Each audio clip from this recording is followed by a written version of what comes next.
apa kabar Anda?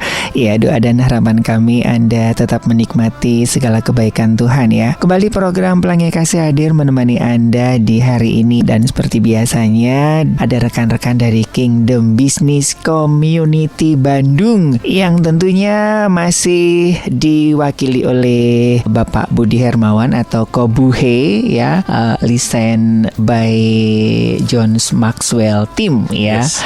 Oke, dan kita masih berbicara mengenai 15 hukum pertumbuhan ya. Dan silakan bagi Sobat Maestro yang mungkin ada pertanyaan bisa langsung SMS atau WhatsApp di 081321000925. Apa kabar Kak Buhe? Baik, puji Tuhan. Puji Tuhan, luar Tuhan. biasa ya. Mas Ari oke? Oke, Luar biasa. ya ini selalu materi-materi yang kita nantikan begitu ya. Dan ini kan juga buat refleksi dan introspeksi kita ya, Yes. Kobuhe ya.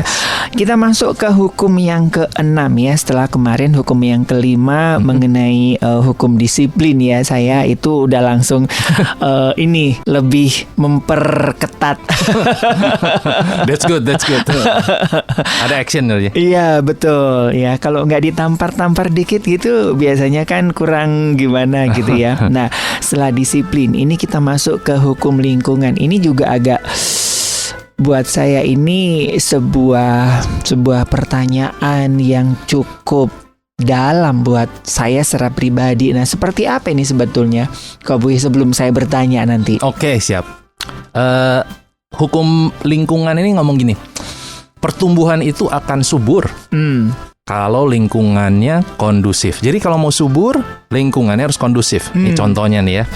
Di kantor saya tuh ada satu area di mana tanaman-tanamannya itu tuh pada nggak bertumbuh, kayak warnanya juga nggak bagus, terus pada turun, pada layu gitu. Jadi saya panggil kepalanya, saya tanya, ini kenapa ya kok pohon-pohonnya kok kayak begini gitu. Dia jawab, ini karena posisi atau lingkungan tanaman itu tuh ada di antara dua building.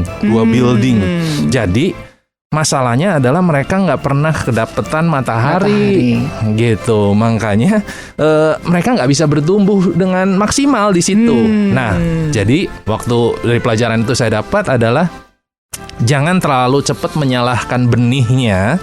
Oke. Padahal masalahnya di lingkungannya. Nah, apa yang Tuhan udah taruh dalam hidup kita itu benihnya selalu baik dalam diri kita, gitu. Dan kalau nggak bertumbuh, jangan menyalahkan bahwa benih saya atau saya kurang, tapi cek dulu, jangan-jangan kita di lingkungan yang salah. Nah, hukum lingkungan itu mendorong kita untuk mengevaluasi hari ini kita bertumbuh atau enggak. Kalau kita bertumbuhnya agak pelan atau lagi stuck, jangan-jangan kita ini di lingkungan yang nggak tepat, yang nggak kondusif. Kita pikirkan mungkin, terakhir saya bertumbuh cepat dan maju sampai ke saat ini mungkin 3 tahun yang lalu misalnya. Dan kita pikir lingkungannya tetap sama sih, tapi kok saya stuck ya? Nah, mungkin itu juga pertanyaan yang jangan-jangan lingkungan yang dulu yang membawa saya ke titik ini udah nggak akan bisa membawa saya ke titik selanjutnya. Lingkungannya harus saya mulai rubah gitu. Jadi hukum lingkungan ini mendorong kita, ayo cek apakah lingkungan kamu masih kondusif nggak. Begitulah. Oke, jadi ini cukup vital juga ya dalam pertumbuhan ini ya. Yes. Dianalogikan dengan pohon-pohon tadi ya. Jadi ini hampir mirip kayak anggrek juga ya. Anggrek itu ada beberapa yang dia kayaknya tuh agak-agak unik gitu kan. Nah kita dulu juga sempat seperti itu Kak Buhi. Wah ini kayaknya tanaman ini nggak bagus, langsung dibuang aja. Ternyata dia tumbuh bagus gitu, nggak diapa-apain tambah. Oh ternyata dia habitatnya di situ, lingkungannya mendukung. Bener. Jadi biarin aja gitu. Bener banget. Wah itu bagus banget analoginya. Saya bisa pakai itu nanti. Nah ini termasuk juga kayak ini orang bisnis. Ada orang bisnis disuruh pindah gitu kan. Apakah nggak tahu ya, ini tempatnya udah sempit nih, harus pindah gitu kan. Aduh kita sudah sempet coba pindah tapi nggak laku, harus balik lagi gitu. Apakah yang seperti itu lingkungan yang seperti itu yang dimaksudkan, Ko Buhe? Saya rasa kalau untuk bisnis misalnya buka toko, warung segala, tentu ya lokasi sangat menentukan.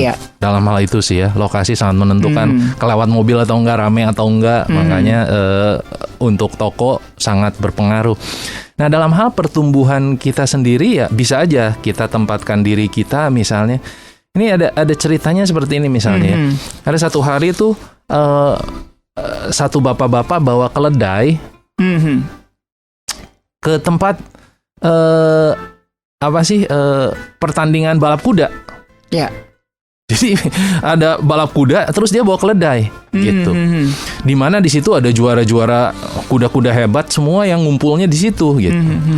Jadi banyak orang sambil ngelihat si bapak ini lewat bawa keledai, udah langsung ngelihatnya aneh, gitu kan. Bahkan mungkin banyak yang mencibir, gitu. Ngapain keledai dibawa ke tempat pertandingan kuda, mana bisa menang gitu kan, salah. Terus tapi dia selalu bawa keledainya ke situ. Terus ditanya, kenapa sih Pak, keledai kok dibawa ke tempat pertandingan kuda?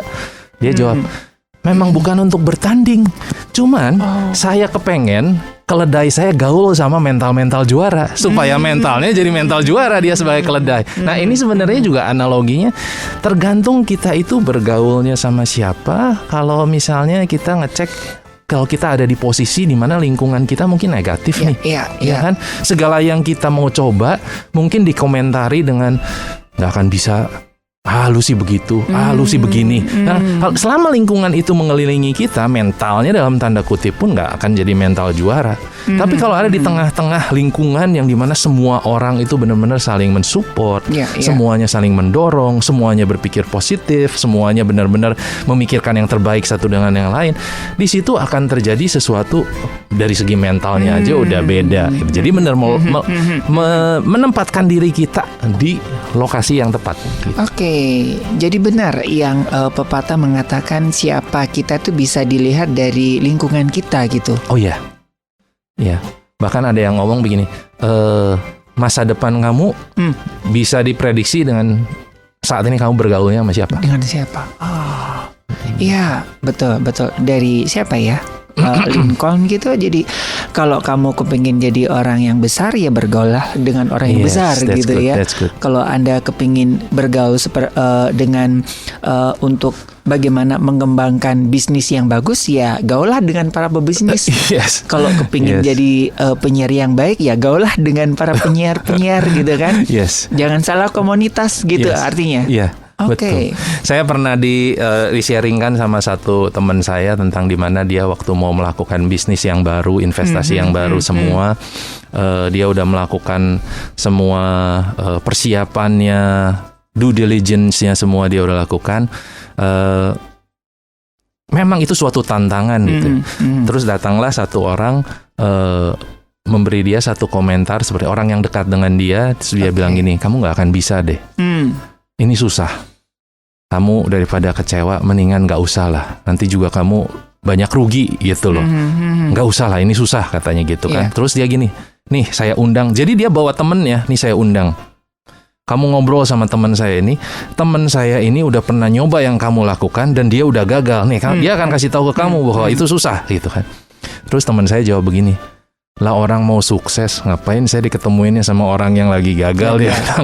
Harusnya saya ketemu sama orang sukses lagi di mana saya bisa belajar, kecuali kalau memang orang tersebut mau membagikan di mana nilai-nilai bahwa oke, yang saya lakukan salah, ini bagusnya apa. Tapi seringkali kan jangan sampai kita sendiri yang mencari-cari alasan untuk kita nggak bergerak, makanya kita cari orang-orang yang juga nggak bergerak gitu. Kita justru cari lingkungan supaya kita tetap nyaman, dikelilingi sama orang-orang yang maunya nyaman.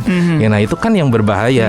Makanya betul banget tadi yang Lincoln bilang itu, misalnya benar-benar kita harus menentukan sendiri. Kalau mau jadi besar, gaul sama orang-orang besar. Kalau mau jadi sukses, gaul sama orang-orang sukses. Kalau pengen kehidupan keluarganya menjadi lebih harmonis, carilah kehidupan keluarga orang lain yang juga mengusahakan itu. Kumpul dengan komunitas yang sama, itu akan kita menjadi produk yang sama lah gitu. Oke. Nah, di sini muncul dua pertanyaan dari saya nih, Ko Buhe ya, dari yang mungkin baru mencari lingkungan yang kondusif dan yang sudah berada di lingkungan yang lama. Apa yang mesti dilakukan? Untuk yang pertama dulu, untuk mengetahui bahwa wah, lingkungan yang saya mau tuju ini lingkungan yang kondusif nih. Ada beberapa sih yang di buku yang mengingatkan kita itu, misalnya kita juga perlu coba evaluasi. Kalau hari ini tuh kita bangun tidur, kita tuh masih sering mikirin ke depan kah? What's next? Kita masih punya energi yang excited kah? Masih kita pengen belajar sesuatu kah? Atau kita lebih banyak mikirin yang lalu, aduh tahun lalu begini ya, 2 tahun lalu sebenarnya, 2 tahun lalu lebih baik. Nah, itu adalah salah satu tanda yang kita dalam keadaan yang sebenarnya nggak lagi siap growing. Kalau itu. Karena jangan-jangan kita benar-benar harus merubah lingkungan, itu salah satu yang di buku ingatkan. Terus beberapa hal lain juga kita cek juga, misalnya gini, di lingkungan kita saat ini atau di komunitas kita saat ini, apakah kita udah jadi orang yang paling hebatnya kah? Mungkin orang yang udah paling topnya gitu ya. Dan kalau misalnya kita ada di satu kelas yang dimana kita udah nomor 1 juara terus gitu ya, juara lagi dan di kelas itu adalah waktunya kita harus pindah kelas. Karena kalau suatu ikan itu udah jadi yang paling besar di satu kolam, dia harus pindah kolamnya gitu. Karena dia udah nggak punya challenge apa-apa di situ, dia nggak bisa belajar dari orang-orang lain. Tapi dia harus menempatkan diri di satu kolam, di mana ikan-ikan lain lebih besar, lebih berwawasan luas, berpola pikir yang lebih baik, dan di situ dia akan terus mempunyai kesempatan bertumbuh. Begitu, kita cek aja, coba. Oke, nah ini di buku ini saya kasih sebuah tanda tanya begitu ya. Jika sepanjang waktu Anda selalu nomor 1 di kelas, berarti Anda sedang berada di kelas yang salah. Itu dia. Bukankah itu yang dicari-cari orang gitu? Iya, betul. Dicari, tapi jangan terlalu lama. Don't stay. We get there, jangan camping. Jadi gini, kita semua jujur kita mencari sesuatu kenyamanan, pasti, ya kan? Dan itu baik sebenarnya. Kita memang di satu titik kita nyaman, tapi kita nggak didesain untuk stay terus di dalam comfort zone itu, gitu loh. Karena di satu titik kita pasti akan mulai bosen, akan mulai menurun, akan mulai kehilangan gairahnya, passion apapun seseorang, passionnya kayak apapun, kalau dia memilih untuk tinggal dalam zona nyaman, passionnya bisa mulai hilang gitu loh, mulai luntur. Jadi kita bisa melihat seseorang yang begitu passionate di satu hari, dan hari ini mungkin dia sedang kok kemana ya passion dia gitu. Jangan-jangan karena dia udah terlalu lama memiliki zona nyaman yang tadi tuh. Dia udah menjadi yang paling hebat di satu itu, dan kemana-mana dia cerita yang sama, cerita yang lama, bukan memikirkan cerita yang baru. Makanya harus selalu keluar tuh. Oke, get out. Udah waktunya nih gua. Nah, ini sebenarnya mengingatkan kita. Apakah ini waktunya untuk kita keluar? Kalau iya, itu challenge yang bagus. Move on. Oke. Jadi memang ini butuh jiwa petualangan gitu. Iya. Yuda ini sukanya jiwa petualangan. Tapi kan ada beberapa orang yang kemarin kan Kobuhe tipikal orang ya, kayak saya misalnya, ya udahlah, udah nyaman di satu tempat gitu kan. Apakah saya harus pindah lagi? Ada teman yang 2 tahun di sini harus berpetualang gitu. Membedakan antara dia memang sudah menemukan panggilannya di situ, sama dia itu tadi harus mencari lingkungan yang kondusif buat dia gitu. Membedakannya di mana ini? Itu opsi untuk kita keluar dari lingkungan, dari perusahaan atau dari komunitas kita misalnya yang kita rasa sudah tidak mensupport kita pertumbuhan selanjutnya. Bisa, tapi nggak harus itu dulu kalau buat saya. Karena lingkungan itu nggak selalu tentang tempat di mana kita bekerja atau tempat di mana kita berkumpul, nggak selalu. Memang itu kebanyakan di situ, penting banget. Tapi ada hal-hal lain yang di buku yang diingatkan, lingkungan yang memengaruhi kita juga sepertinya musik yang kita dengar, video yang kita tonton, buku yang kita baca, itu juga termasuk lingkungan, gitu. Ya, pikiran apa yang kita sering kali renungkan, itu pun sebenarnya menjadi lingkungan. Jadi ada yang internal, ada yang eksternal. Nah, dalam diri kita bisa mulai pikirkan yang mana ya, apakah musik-musik saya harus saya ganti, film-film saya harus saya ganti, mungkin pola pikir saya, mungkin perenungan saya yang harus saya ganti, itu bisa ya. Tapi sesudah itu kita juga perlu kembali memikirkannya gini. Saya baca satu buku nih, judulnya Radical Candor ya. Radical Candor itu ngomongin tentang orang-orang yang hidup bekerja memimpin di startup company. Di situ diceritakan ada 2 jenis orang dalam perusahaan itu, di startup khususnya ya. Ada yang satu disebutnya rockstar, ada yang satu disebutnya superstar. Handlingnya beda. Ini kan ngomongin bagaimana cara handle-nya ya. Handlingnya tuh beda. Untuk rockstar, dia itu seseorang yang selalu konsisten, rutin, dan dia mempunyai komitmen di satu tempat. Gitu loh. Tapi dia selalu berkomitmen untuk menjadi lebih baik di bidangnya dia. Terus bertumbuh di bidangnya dia. Tapi dia bukan tipe orang yang melihat keluar, mencari tempat yang lebih, dan enggak. Dia tuh sangat bisa diandalkan, dan dia itu benar-benar stabil di tempat itu, udah stay. Itu disebutnya rock, makanya jadi kayak fondasi. Nah, ada satu lagi superstar. Superstar ini selalu melihat keluar dan dia bergerak dengan cepat. Ya kan, dia selalu mencari lagi dan mencari lagi. Buat dia perubahan-perubahan itu penting. Makanya disebutnya superstar. Makanya dia lebih dikenal sama banyak orang. Nah, memang salah satu kekurangan kita, kadang-kadang kita tuh justru kurang menghargai yang namanya rockstar. Kita lebih senang ngelihat yang rockstar yang bisa pindah-pindah, yang kelihatan semua orang, yang selalu muncul di mana-mana. Padahal rockstar itu fondasinya sangat kuat. Nah, cuman untuk seorang rockstar, jangan sampai dia udah nggak belajar lagi, udah nggak menggali ilmu lagi, udah nggak pergi ke seminar lagi, nggak mencari komunitas lagi dan semuanya. Jadi, walaupun tempatnya sama, fokus dan kegiatan dia tetap harus dengan sengaja menumbuhkan potensinya. Gitu. Jadi betul, kalau saya pun sebenarnya jujurnya, saya pun tipenya stabil. Kalau di satu tempat saya nggak mikir pindah-pindah, enggak. Kecuali memang saya mendapatkan sesuatu, mungkin Tuhan bicara atau gimana ya. Kalau saya yakin di satu tempat itu saya banyak yang belum selesai. Ini saya belum sempat berbagi, ini saya belum sempat coba, ini saya belum melakukan gitu. Bahayanya kalau saya memang tipenya orang yang begitu, gitu aja, nyoba yang begitu aja mungkin agak tantangan buat saya gitu. Jadi intinya lingkungan ini bukan hanya kita stay di mana, tetapi lebih banyak ke activity kita dan juga pengembangan yang lain ya. Contohnya misalkan saya kan juga termasuk orang yang rockstar itu, Kobuhe. Jadi saya kalau udah bekerja nyaman ya udah, ya saya biasa maksimal bisa 5-10 tahun stay di situ gitu kan. Tapi ya itu diingatkan bahaya. Kok kayaknya saya bodoh ya. Gitu, nggak ngerti perkembangan ini itu gitu kan. Nah, jadi kita boleh sebetulnya di satu tempat, misalnya saya di Maestro, tetapi dengan perkembangan teknologi kan kita udah moving kemana-mana ya. Nah, itu bisa ya masuk lingkungan yang seperti itu ya. Lingkungan dari manajemen mendukung, dari teman-teman support, dari tim yang lainnya support. Nah, itu kan juga termasuk lingkungan yang kondusif ya. Dan kalau misalkan saya sampai seumur hidup saya di sini, no problem ya, karena lingkungan itu sangat kondusif buat saya. Jadi intinya juga kita bisa aja memilih di satu tempat dan terus bertumbuh. Bisa. Ya kan? Selama balik lagi kita pun mau terus berkontribusi untuk pertumbuhan lingkungannya sendiri. Jadi gini, kita nggak bisa berharap pada satu lingkungan yang selalu memberi kepada kita. Kita sendiri harus bisa memberi kepada lingkungan tersebut. Kita harus kontribusi kepada lingkungan tersebut. Dan ini menjadi salah satu garisan juga gini. Apakah kita masih bertumbuh atau enggak, adalah apakah kita masih kontribusinya meningkat atau enggak. Karena waktu kita grow, waktu kita belajar yang baru, waktu kita berkembang, kita akan terus makin berkontribusi. Makanya dalam leadership kita dikasih tahu, when you stop learning, you stop leading.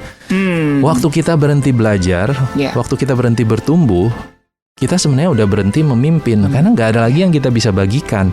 Makanya tantangan seorang pemimpin tuh benar-benar you keep growing. You have to find ways to keep growing. Ya kan? Jadi kalau untuk kayak saya misalnya ditantang untuk ayo misalnya bikin YouTube atau podcast atau apa misalnya sama teman-teman kayak gitu. Saya senangnya ya yang udah biasa saya lakukan, ngajar, ketemu langsung orang. Untuk di depan kayak gini tuh buat saya latihan-latihan baru. Tapi karena saya ngerti kebutuhannya ke sana, saya mau merelakan diri untuk oke, sengaja deh saya mau coba. Ya belajar lah, walaupun sedikit-sedikit saya masih moving up gitu, masih moving up. Betul. Begitulah kurang lebih. Iya. Nah ini penting ya Sobat Maestro ya, karena memang lingkungan kita itu memang sangat mendukung ya. Ya ibaratnya seperti tanaman aja lah ya, kalau lingkungannya tidak mendukung ya bagaimana kita bisa bertumbuh dengan baik begitu ya. Oke. Apalagi yang bisa kita pelajari dari hukum lingkungan ini, Ko Buhi? Di buku dijelasin bahwa penting kita mau merubah diri, ya kan? Bahwa kita sendiri juga merubah pola pikir, kita sendiri juga mengubah komitmen kita, disiplin kita, kebiasaan kita. Dan di buku ingetin gini, kalau kita hanya merubah diri, tapi tidak merubah lingkungan, itu tuh pertumbuhannya tuh susah dan lama. Jadi kan kebayang kalau misalnya, oke, saya mau makan sehat gitu. Saya akan disiplin. Tapi kita tinggal di satu rumah yang di mana-mana misalnya cemilan misalnya. Itu susah sebenarnya. Gitu loh. Beda kalau misalnya lingkungannya sendiri udah nggak ada cemilannya, semua orang makannya sehat, semua orang juga benar-benar disiplin. Jadi buku ini mengingatkan bahwa oke, jangan cuma mengubah diri sendiri, tapi rubahlah lingkungan bersamaan. Karena ada orang juga yang hanya merubah lingkungan, nggak merubah diri sendiri juga, gitu. Lebih mudah, tapi juga pertumbuhannya slow. Kalau pengen pertumbuhannya lebih cepat, rubah diri dan rubah lingkungan, itu akan lebih cepat. Nah, itu satu poin yang disebut. Di luar dari itu disebut juga merubah pergaulan. Ya kan? Jim Rohn bilang gini, kamu adalah rata-rata dari 5 orang yang kamu paling sering bergaul. Iya. Jadi kalau misalnya kita bergaul dekat sama misalnya 5 temen nih, 5 orang. Dan 5 orang ini misalnya nilainya misalnya 6, 7, 6 gitu ya. Nah, kita itu pasti juga nilainya di 6,5 lah. Gitu, rata-rata dari itu. Nah, kalau kita misalnya teman-teman 8, 9 gitu, kita pun nilainya 8,5. Gitulah kurang lebih, kita adalah average daripada orang-orang yang kita terus bergaul. Makanya sebenarnya di Amsal 13 ayat 20 kan juga udah mengingatkan ya, kalau kita akan menjadi wise kalau kita berjalan dengan orang-orang yang wise. Kita akan bijaksana kalau kita ketemunya orang-orang yang bijaksana. Tapi kalau kita bergaulnya sama fools gitu kan. Saya bacanya dari Message Bible. Kalau kita bergaulnya sama fools ya kita hidupnya hancur lah gitu. Jadi pergaulan benar-benar kita pikirin saat ini. Apakah ada pergaulan-pergaulan tertentu yang sebenarnya kalau kita jujur kita ngomong bahwa nggak sehat banget, ketemu mereka gue jadi ikut toksik, jadi ikut negatif, jadi lebih pesimis, jadi mimpi-mimpi gue mati semua gitu. Gue mau cari teman baru deh gitu, gue mau cari mentor baru deh, gue mau cari komunitas baru deh gitu ya. Jadi sekalian promosi kayak kita di KBC kan juga ada biskom-biskomnya nih saat ini kan. Biskomnya itu kita ketemu kayak 2 minggu sekali. Ini kan orang-orang yang sama-sama mau bertumbuh di dalam prinsip firman Tuhan untuk melakukan bisnisnya gitu. Ini kan bagus tuh, semuanya saling mendorong seperti itu. Jadi memang ini kendalinya pada diri kita ya, Kak Buhe ya, untuk menentukan lingkungan buat kita gitu kan. Tapi memang ini kan gampang-gampang susah ya Kak Buhe ya. Apalagi di zaman-zaman sekarang. Soalnya ini yang ada beberapa Sobat Maestro yang juga dilema. Lingkungan gue itu toksik, tapi cuannya asik gitu. Apa yang harus dilakukan? Wah itu ini kan dilema banget ya. Kan ya. Di satu sisi kan kita kan kadang-kadang ya gue butuh kerja, tapi ini lingkungan gue toksik gitu. Iya. Jadi butuh uang, butuh untuk kebutuhan, tapi lingkungannya nggak mensupport. Nggak mensupport. Atau mungkin juga lingkungannya ya tahu sendirilah. Gampang banget duit itu kayaknya lahan basah gitu kan. Ada lahan basah, ada lahan kering begitu kan. Tapi ini nggak benar nih. Tapi gue butuh. Dan itu memang cukup banyak ya. Dan kita nggak ngomong ini benar atau salah. Cuman balik lagi, kalau memang dalam hati kita ada kerinduan potensi kita nggak bertumbuh, ya kita harus menantang diri kita sendiri sih.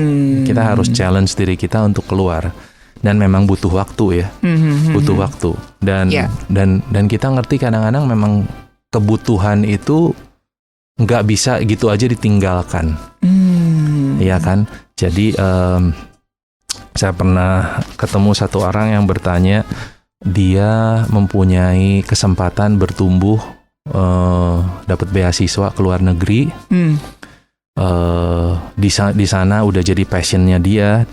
Dan dia sendiri tahu kalau di sana dia akan terus bertumbuh. Dia pasti maju banget. Tapi dia mempunyai komitmen di sini untuk menjalankan suatu usaha bisnis, di mana kalau nggak ada dia, bisnisnya bisa nggak jalan. Dan ada orang-orang yang bergantung sama dia. Dan itu cukup sulit. Itu cukup sulit. Dan waktu dia bertanya kepada saya tentu nggak bisa jawab gitu aja dong, nggak bisa dong. Kecuali kamu harus memikirkan prioritas dan waktu. Saya ngomong gini, jangan sampai kamu membuat keputusan yang kamu satu hari menyesal atau menyalahkan orang lain. Selama kamu mengambil tanggung jawab penuh bahwa oke, ini memang saya dan saya lakukan gitu, saya nggak akan nyesel dan saya nggak akan nyalahin orang lain. Gitu loh, ya udah nggak masalah. Dan tetap cari jalan untuk terus bertumbuh. Karena kalau buat saya adalah gini, selama kita mencoba walaupun slow, kita akan ketemu. Kita akan, cuman kan balik lagi kayak tadi sebut susah-susah gampang. Betul. Harus dijalankan, harus dijalankan. Cuman saya cukup yakin dalam hal ini, waktu kita mencoba menjalankan step by step, kita akan mulai diketemukan sama orang-orang yang baru. Yes. Oke. Nah, silakan ya bagi Sobat Maestro yang mungkin ada sharing ya dengan dilema-dilema seperti ini ya. Mumpung ada Kabuhe ya. Oke. Apalagi yang bisa kita pelajari ya. Saya ingat nanti saya akan tanyakan ya bagaimana seorang orang-orang hebat juga dalam menciptakan lingkungan kondusif dalam tanda kutip. Sebetulnya buat anak ini nggak kondusif, tapi buat orang tuanya itu sangat kondusif buat anak ini bertumbuh dengan ketidaknyamanan yang diberikan. Saya setuju. Kadang-kadang kita harus menciptakan untuk anak-anak kita situasi di mana ya mungkin dia dipaksa bertumbuh walaupun dia belum mengerti ya. Tapi memang kuncinya adalah bagaimana kita mendampingi terus setiap langkahnya supaya nggak frustasi ya. Gitu. Dalam lingkungan pertumbuhan yang banyak challenge itu kan sebenarnya kita akan ngalamin yang gagal dan capek gitu ya. Kadang-kadang ngerasa frustasi juga gitu. Itu kan. Nah, kalau kita sendirian dengan nggak ada yang mendampingi itu juga nggak bagus juga. Kalau saya selalu keinget cerita tentang Yusuf ya di Alkitab itu ya. Yusuf mempunyai potensi besar. Yusuf mempunyai mimpi yang luar biasa dari Tuhan langsung gitu kan. Nah, kalau dia tidak dalam tanda kutip dipaksa merubah lingkungan, dia nggak akan mencapai itu. Dia harus dijual dulu. Dia harus ke tempat yang benar-benar asing buat dia. Nggak kenal siapa-siapa. Ya kan? Mimpinya udah tidak berarti apa-apa. Potensinya udah nggak kelihatan apa-apanya gitu loh. Yang tadinya dia anak kesayangan, dikasih jubah yang spesial, tiba-tiba dia dirubah lingkungannya hanya karena memang untuk persiapan ke arah situ lingkungannya harus dirubah. Saya rasa mungkin ada beberapa teman-teman di sini yang lagi dengar juga mungkin yang lagi dalam keadaan kok tiba-tiba lingkungan saya dirubah. Kalau saya sih lebih senang untuk mempercayakan ini bahwa Tuhan sedang memakai semuanya itu supaya kita bisa bertumbuh dalam potensi kita. Supaya visi kita nanti tercapai. Itu disebutnya interupsi. Kadang-kadang kita lagi enak-enak sesuatu gitu ya. Betul. Terus diinterupsi, terus tiba-tiba kayak Yusuf kan lagi enak-enak banget, dapat interupsi, tiba-tiba dia di satu tempat dan nol gitu kan. Saya rasa dalam hidup kita akan ngalamin musim-musim yang kerasanya kayak interupsi ya. Jadi lingkungan kita berubah dan kita harus cari obrolannya sama teman-teman yang baru gitu ya. Dan kalau nggak karena sesuatu hal kita mungkin nggak akan keluar. Dan itu saya akan bilang bahwa walaupun nggak enak, ujung-ujungnya kalau kita respon benar, ujung-ujungnya jadi suatu berkat banget. Gitu. Iya. buat bekal ya, buat pondasi ya. Iya, dirubah gitu. Iya, yang saya suka itu dari kisahnya Walt Disney ya, hidupnya itu kan susah banget ya. Jadi temennya itu sama tikus sama kucing, justru itu jadi menginspirasi Mickey Mouse. Oh gitu ya? Iya. Saya baru tahu. Iya. Jadi dia itu kan susah hidupnya kok Bu He. Jadi susah, pokoknya susah. Jadi numpang sana numpang sini, temennya cuma tikus sama kucing sama anjing gitu kan. Nah ternyata itu dijadikan imajinasinya dia membuat kartun gitu. Dia udah buat kartun, dikasih ke sana nggak diterima, ke sana nggak diterima, begitu kan? Dia tetap aja gambar itu. Dia pindah-pindah tempat gitu kan. Dan satu titik memang dia kan mimpinya bikin kepingin anak-anak di dunia ini memiliki tempat yang layak, nggak seperti saya gitu. Itu kan sangat indah ya, mimpinya dia ya, bukan hanya buat dirinya loh, gitu kan. Nah, makanya dia buatlah itu, ada Mickey Mouse, ada tikus-tikus gitu-gitulah ya, pokoknya yang kartun-kartun dari Disneyland itu semuanya itu adalah kehidupan yang nggak enaknya dari Walt Disney ternyata. Yes. Dan kalau ngomong tentang Disney itu saya menarik kalau latar belakang dia begitu ya gaulnya. Tapi saya baca satu cerita juga tentang Disney, ada lagi nih. Pekerjaan dia yang pertama itu di salah satu perusahaan surat kabar. Dia belajar jadi desainer animator gitu. Sama bosnya dikucilkan, kamu bilang ini bukan ini bukan bidangnya kamu gitu loh. Kamu tuh nggak ada bakat di sini, itu yang dibilang sama bosnya. Ini bukan kamu tuh salah bidang gitu loh. Bayangin kalau dia saat itu langsung give up, iya kan? Dan dia langsung udah deh, ini bukan bidangnya. Maksudnya gini, lingkungan juga harus mempunyai orang-orang yang menghargai apa yang kita punya gitu loh. Seringkali kalau lingkungan kita nggak bisa menghargai apa yang kita punya, keberhargaan diri kita juga nggak akan grow seperti itu. Gitu loh. Harus ada orang-orang yang bisa appreciate kita, yang bisa melihat nilai kita itu seberharganya seperti itu, yang bisa menguatkan kita, encourage kita. Nah, kita perlu mencari orang-orang seperti itu. Gitu.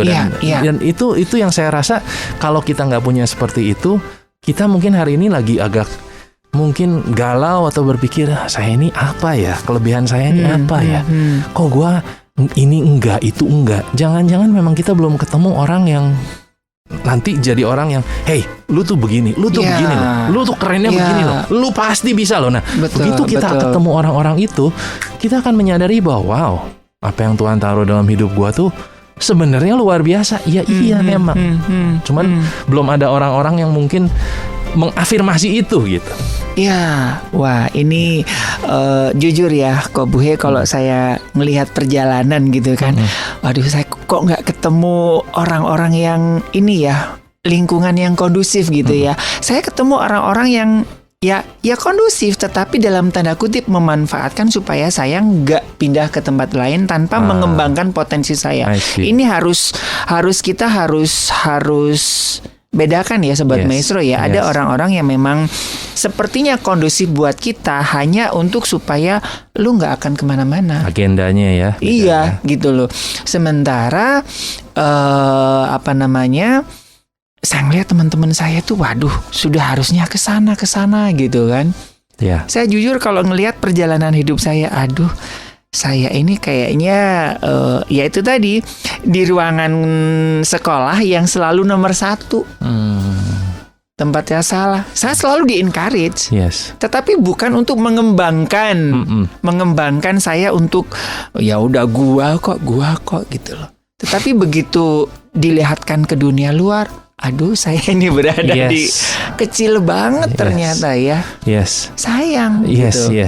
Jadi sepertinya komunitas saya berpuluh-puluh tahun itu kondusif banget buat saya, nyaman banget. Ternyata begitu keluar dari itu, saya nggak tahu apa-apa kok Bu. Iya, jadi memang itu menurut saya disayangkan, mungkin itu terjadi ya. Perusahaan-perusahaan juga terjadi. Kadang-kadang jujur kita mungkin takut kirim orang keluar, kan, ke seminar atau ke training gitu ya.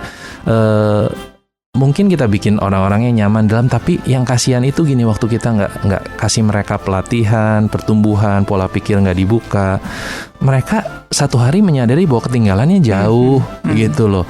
Dan sebagai seorang pemimpin, khusus dalam hukum lingkungan ini, kita bertanggung jawab menciptakan lingkungan yang kondusif. Kita yang harus menciptakan. Kita harus bantu mereka melihat bahwa pertumbuhan kamu itu untuk diri kamu sendiri. Termasuk kalau sampai kamu keluar dari tempat ini, ya nggak apa-apa. Yang penting kamu bertumbuh. Jangan kita punya agenda cuman enggak. Yang penting lu tetap di sini. Gue butuh lu. Ya bagus kita butuh seseorang, tapi jangan sampai dengan satu harga dianya nggak bertumbuh gitu kan. Itu hanya satu pihak. Makanya kalau untuk saya tantangannya, you grow. Kamu bertumbuh. Kamu dikasih pelatihan untuk kepentingan kamu sendiri. Satu hari kamu punya opsi untuk kamu di sini atau enggak, gitu loh. Tapi kalau dia nggak dibukain itu, dia akan selalu mikir ya udah di sini aja udah oke gitu kan. Dan kasihan sebenarnya karena pertumbuhan potensinya nggak ada. Makanya kalau saya challenge leader adalah untuk come on, kita dipercayakan orang-orang dipimpin di bawah kita. Itu tanggung jawab kita memastikan mereka bertumbuh. They have to grow. They need to grow. Betul. Gitu loh. Bahkan kalau sampai harganya dia harus keluar dari organisasi kita, that's okay. That is okay. Dan itu kan justru keberhasilan seorang pemimpin ya. Menghadirkan pemimpin-pemimpin baru gitu kan. Yes. Tapi pada dasarnya gini, waktu kita berhasil menciptakan lingkungan yang kondusif, di mana orang-orangnya bertumbuh, wawasannya terbuka, sebenarnya yang saya lihat, orang juga males keluar karena di sini gue udah bertumbuh gitu loh. Gue udah majunya barengan, dan dia bukan cuma dia bertumbuh, seseorang yang bertumbuh akan berbagi. That's the truth. Seseorang yang masih bertumbuh akan terus berbagi. Jadi dia berbagi kepada anak buahnya yang lain, dia akan terus berbagi. Jadi dari atas turun ke bawah itu benar-benar nyebar. Lingkungan itulah yang sebenarnya tanggung jawab kita pemimpin untuk ciptakan. Iya, saya iri ya. Dan untuk masuk ke salah satu media itu memang susah banget. Ya karena memang dia situasinya tuh kondusif banget kok Bu Hea. Jadi yang masuk ke situ dia punya potensi nih, disupport, disekolahin ke luar negeri, bla bla. Habis gitu dikasih jadi pemimpin redaksi apa. Lu mau keluar silahkan. Silakan. Tapi akhirnya ada buka cabang baru gini-gini. Tapi masih dalam ini. Nah sementara si ketuanya mah, ayo, so no problem. Gitu. Masuk ke situ tuh susah banget. Dan itu dari sejarah pertamanya media ini sampai detik ini belum pernah ada yang keluar dari situ. Luar biasa. Dan jadi orang-orang besar. Itulah yang disebut hukum lingkungan. Itu. Dan waktu semuanya kondusif, bertumbuh, jadi orang besar, tapi tetap jaga hubungan semuanya baik, karena benar-benar mereka saling menghargai satu dengan yang lain. Sepenuhnya, nggak ada agenda-agenda hanya untuk diri sendiri. Agendanya untuk menumbuhkan semua orang, karena kita yakin orang yang bertumbuh akan berbagi. Betul. Iya, dan itu dari lingkungan ini ya Sobat Maestri, lingkungan di mana Anda, termasuk ini lingkungan ini kan juga berbicara dari keluarga juga yang paling terkecil ya sebetulnya ya. Bagaimana orang tua menumbuhkan menghadirkan lingkungan buat anak-anak kita bertumbuh, suami kita bertumbuh, istri kita bertumbuh. Kan lembaga pernikahan juga sebuah lingkungan untuk menumbuhkan masing-masing kan, bukan mematikan salah satu. Ini curhatan para wanita, para istri ini. Oke. Selanjutnya apa lagi nih Kak Buhe? Wah, ini menarik sekali nih. Penting sebenarnya gini, kalau kita misalnya udah masuk ke dalam lingkungan yang baru gitu ya, memulai lingkungan yang baru adalah kita berani untuk mempublikasikan goal. Gitu loh. Jadi misalnya kita ada di satu komunitas atau teman-teman yang baru di mana semua bertumbuh, kita perlu kayak misalnya gini, kita ngomong ke mereka, oke, gua mulai sekarang nih 40 hari, ini saya pernah nih salah satu yang ikut kelas saya cerita, dalam 40 hari ini gua nggak akan makan gorengan karena gua pengen lebih sehat. Dia publikasiin ke teman-teman kantornya. Dia cerita ke teman-teman kantornya. Kebetulan di situ ada tukang jualan kue-kue dan gorengan gitu. Ngedenger juga dia ngomong begitu. Satu hari mungkin dia lagi stres gitu, banyak kerjaan di kantor gitu ya. Di hari tertentu itu dia pikir, aku udah pengen gorengan nih, gue mau makan gorengan gitu kan. Terus dia datengin si bapak penjualnya, Pak saya mau beli gorengan. Nggak dikasih sama si bapaknya.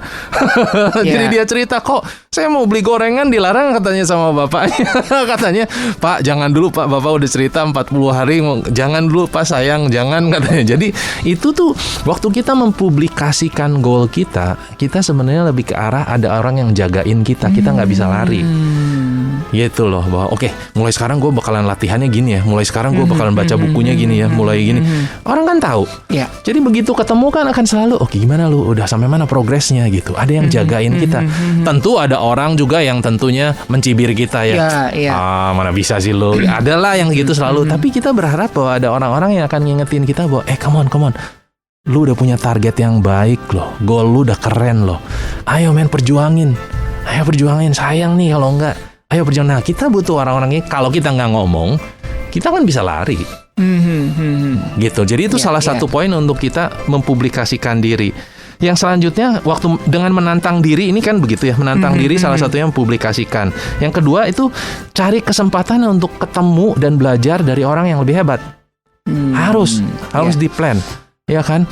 Misalnya kalau ada seseorang mentor atau speaker atau apa gitu, cari kesempatan. Nah, nggak usah langsung gitu, gimana cara ngehubunginnya John Maxwell? Nggak usah, terlalu jauh. Yang satu level di atas kita aja yang available. Ini sudah ada di Pelangi Kasih, makanya kita paksa nih ya. Saya ini sudah nyiapin contekan-contekan banyak nih ya. Jadi Sobat Maestro, ayo ya, ini langsung ada circle-nya. Ada Kobue nih ya. Jadi sharing boleh. Oke. Iya. Dan biasanya gini, kalau kita ketemu orang-orang yang masih bertumbuh, satu level di atas kita, gitu. Mereka masih availability-nya ada, waktunya ada, nyambungnya masih nyambung, nggak terlalu jauh gitu. Dan cuman kita harus sadar bahwa orang-orang ini kalau atas kepedulian mereka akan mendorong kita. Mereka akan challenge kita. Mereka akan bukakan wawasan kita.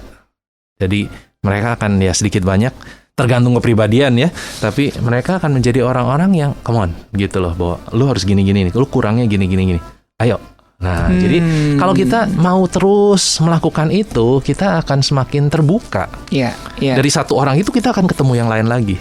Gitu. Ya itu ya, kalau di buku ada 2 hal yang disebut menantang diri, itu 2. Wow, ini bagus ya Sobat Maestro ya. Masih ada waktu nih, Kobue, saya lagi sambil nyatet nih. Siap. Mungkin sebagai penutup, di buku disebut 10 ciri-ciri lingkungan yang kondusif. Ada 10. Yang satu adalah orang-orang di sekitar kita masih terus bertumbuh. Mereka itu lebih maju dari kita. Jadi kalau di lingkungan kita masih ada orang-orang yang lebih maju dari kita, itu adalah lingkungan kondusif. Terus di lingkungan kondusif yang kedua, kita masih terus-menerus tertantang. Ada tantangan baru. What's next? What's next? Jadi kalau udah selesai, nggak selesai the end. Nggak selesai, masih ada season selanjutnya gitu. Kalau film seri itu kayak begitu, terus bersambung. Betul ya. Kayak drama tersanjung ya. Terus yang ketiga adalah fokus kita ke depan. Gitu. Lingkungan kondusif tuh fokusnya ke depan. Sesulit apapun keadaan ekonomi atau apa, fokus kita ke depan. Enggak lagi. Coba kalau kayak tahun lalu enggak. Kita fokusnya masih ke depan. Itu lingkungan kondusif memikirkan what's next selanjutnya. Terus atmosfernya itu menguatkan kita. Afirmasinya banyak gitu loh. Lingkungannya benar-benar orang tuh saling mengafirmasi. Terus yang kelima, cukup sering keluar dari zona nyaman. Gitu.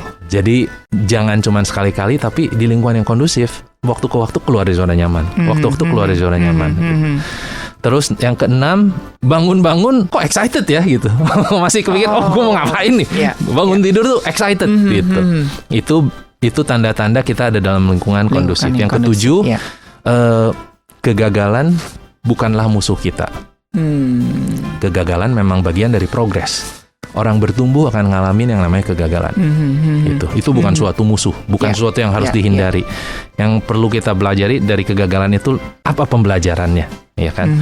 Terus nomor 8, orang-orang di sekeliling saya pun lagi terus bertumbuh, gitu loh, masih jalan terus, masih terus mencoba sesuatu, masih mengenal sesuatu, belajar sesuatu lagi. Yang ke-9, banyak orang menginginkan perubahan.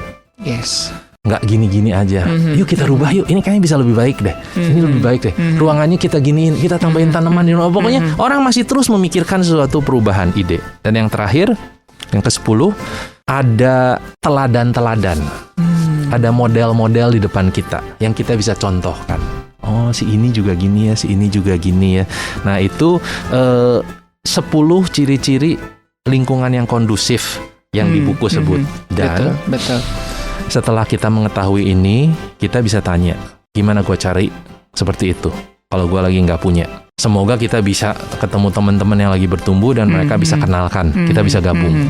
Tapi kalau enggak, ini yang menjadi dulu tantangan saya juga, saya nggak nemuin orang yang afirmasi saya nggak ketemu ini.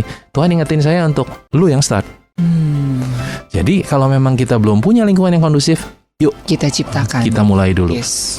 Mulai kita ciptain seperti itu. Mulai kita menjadi dorong orang lain. Mulai kita yang mengafirmasi orang lain. Mulai dari kita dulu. Dan semoga itu menjadi suatu lingkungan. Akhirnya kita punya sendiri. Yes. Begitu. Oke, iya. Jadi kalau ini closing statement yang sangat keren ya Sobat Maestro. Kalau Anda tidak menemukan lingkungan yang kondusif, mulailah Anda yang menciptakannya, dan itu akan menular. Yes. Dan Anda sendiri juga akan memiliki lingkungan yang kondusif. Oke. Terima kasih Ko Buhe buat hari ini. Sama-sama Mas Ari, Mas Yuda.